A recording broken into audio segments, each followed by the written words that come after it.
Mga uri ng estudyante Part 2, Boys Edition. Sa loob ng 4 na sulok ng silid-aralan, may mga estudyanteng tahimik lang. May mga seryoso sa pag-aaral at may mga pumasok para lang pumasok. Pero kung may isang grupo na hinding-hindi nawawala sa kahit anong klase, yan ang mama kukulit na lalaki. Ma'am, ako na po magdala ng bag nyo. Hi miss, crush po ba ako? Pre, tara na, takas na dyan.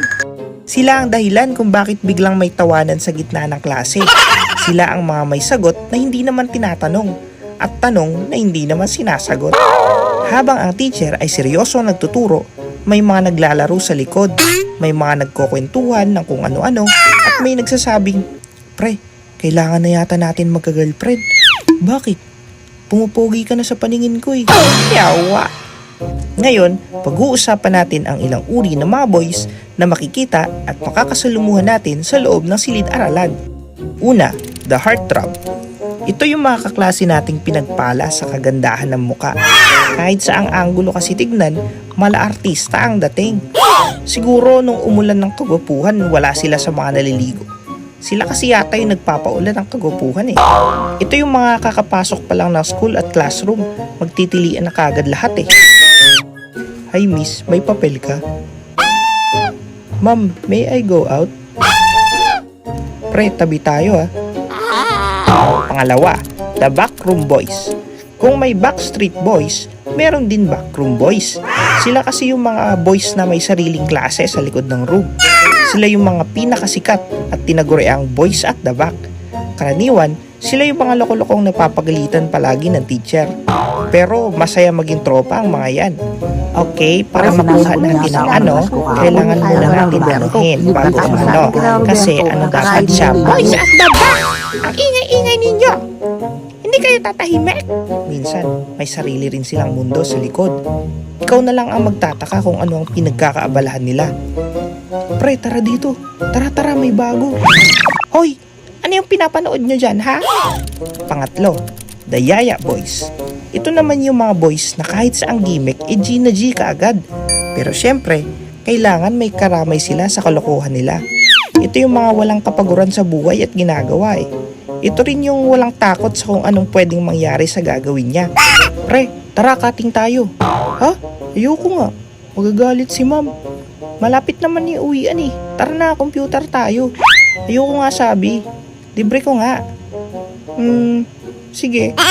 Sa sobrang dami niyang yaya sa'yo, hindi ka na makakapag-desisyon.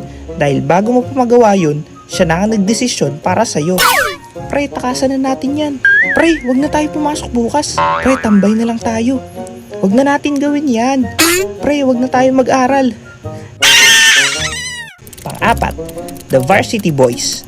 Ito naman yung mga lalaking ang naging ganap sa buong pag-aaral nila ay ang paglalaro ng sports. Ito yung mga scholar, mga magagaling at maaangas ang tindig sa klase. Ang nakakainis lang ay yung bigla-bigla magdidribble sa harap mo.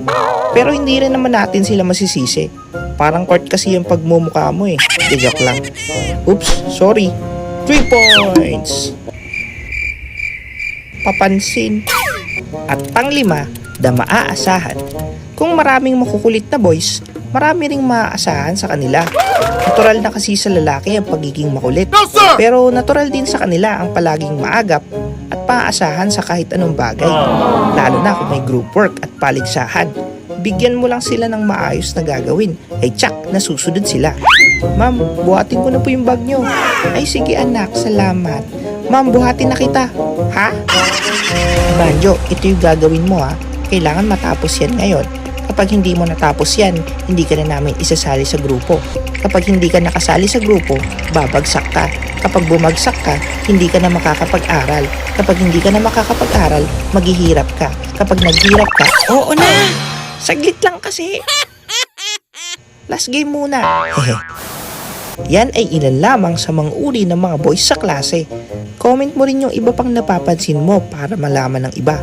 Pero bago mo gawin yan, subscribe ka muna sa aking YouTube channel para sa mga susunod pang skolokohan moments.